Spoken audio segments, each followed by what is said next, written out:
Today, we're going to talk about how to use Dewpoint in the Measurequick app to gain some insight in system performance, as well as using it for some comfort diagnosing. Now, in my opinion, Dewpoint is a lot more insightful than using wet bulb or even relative humidity when judging how much moisture is in the air. Now, if you notice, my Measurequick app, is shown here on the screen, is still set to read dry bulb and wet bulb, but you can change in the Measurequick settings from using wet bulb to displaying Dewpoint instead, and I'm going to show you how. Notice I'm now reading Dewpoint instead of wet bulb. This can be changed in the settings menu in the upper right hand corner. Now, if you see these settings grayed out, that means that your company-wide settings in your account profile have it locked where users cannot change the units of measurements. But here's how you change that if you're a company admin for your Measurequick account. Back out into the main menu of Measurequick, and if you're an account admin, you'll be able to change the company-wide settings in your account. You can either turn this button off, which will allow your users to make their own decisions on what units of measurements to use, or you can leave it on and make it change company-wide and change your units of measurement for air moisture to Dewpoint. So now we're ready to start diagnosing systems using Dewpoint. But it might be a good idea to first review what Dewpoint actually is. Dewpoint is the temperature at which air starts to condense the moisture that it's carrying. The more moisture that's in the air, or the more humid the air is, the higher the dew point is, or the more likely that we're going to have condensation form even at a minuscule level. And that's why higher humidity levels inside a building can cause condensation, which can cause biological growth such as mold and mildew and all kinds of other health hazards and damage. So really our goal is to try to keep the dew point temperature inside a building as low as possible. Dew point directly measures the amount of moisture in the air, and it does so a lot better than using relative humidity. And that's why industry organizations such as ASHRAE in recent years have shifted their attention away from relative humidity and setting acceptable moisture levels in a building, and have started using dew point instead. And that's why they've set an acceptable indoor dew point level at 60 degrees Fahrenheit, because really there are very few surfaces, if any, that are going to be below that dew point, which condensation, thus mold and mildew, could form. So that means we've got to get enough moisture out of the air to keep that dew point under 60 degrees Fahrenheit. So now that we're ready to take readings and get some insight on those readings, let's first talk about probe placement. It's best to put both your probes inside the grills and registers. That way you're directly in the airstream and you don't have to worry about air entrainment. Now, on return grill readings, you can just set your probe up against the grill and that's fine. But it is very important to stick your supply probe inside the register for the best, most accurate reading. Of course, you want the system to stabilize where your readings are not fluctuating. And let's first concentrate on what return dew point is going to tell us. Well, the first thing that you might notice is that there's not a lot of load in this room. It's only 67-degree dry bulb.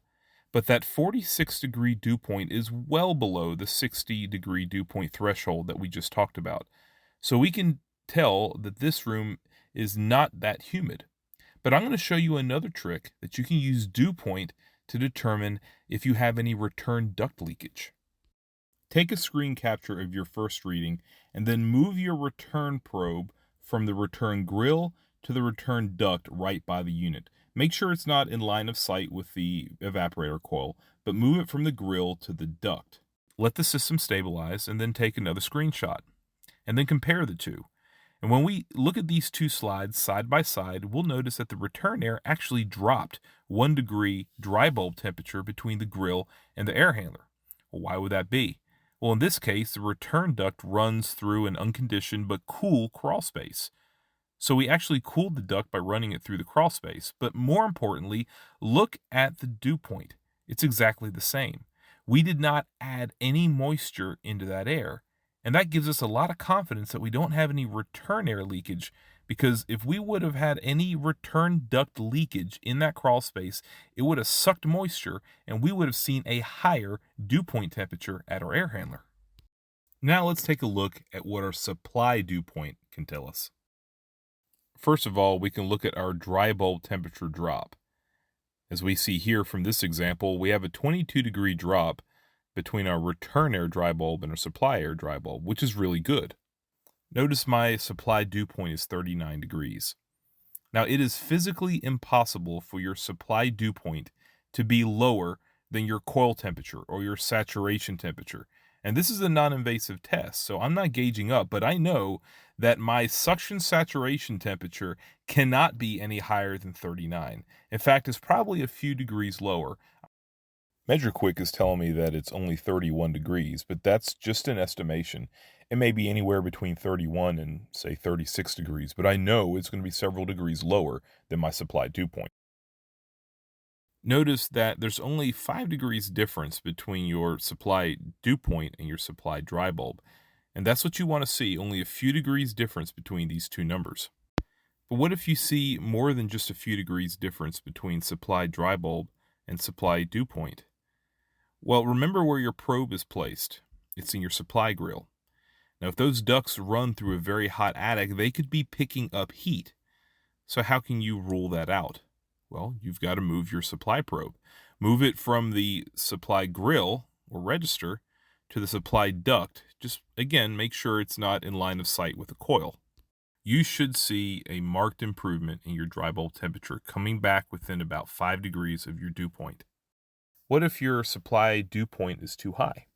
Well, we'll probably also see that coupled with a supply dry bulb that's too high. We're just not making cold air. And we know there's a number of things that could cause the system to do that, but you'll want to investigate further. But the cool thing about this is that we've learned that about the system without even having to gauge up. What if we see a supply dew point that's too low? Well, we first need to look at what our return conditions are. If they're really low also, then it makes sense that if you have low heat and moisture entering the coil, we're going to have even lower leaving it. But if our return conditions are normal and our supply dew point is really low, that to me tells me we have an airflow problem. Our air is spending way too much time in the coil's getting way too cold, and our leaving dew point is lower than normal. So in conclusion, you can use Dewpoint to troubleshoot a system's performance and gain some additional insight. Typical return dew point should always be well below 60 degrees. If it's above that, your humidity is way too high. Your dew point should also not really change between your grill and your equipment. And if you see a big difference between those two, that means that your return duct is picking up a lot of moisture due to leaks. On your supply side, your supply dew point should be within 5 degrees of your supply dry bulb temperature. If you see a bigger spread than that, that could indicate something is reheating that air, either in your ducts or possibly like a strip heat is stuck on. If your supply dew point is too high, that means that your evaporator is too warm. Something is going on that you need to investigate further to know why that evaporator is too warm, your system's not cooling very well. If your supply dew point is too low, that could indicate either low load or low airflow. And remember, you've checked all these things without even having to gauge up. And having that extra knowledge, that extra insight, can help you become a better technician.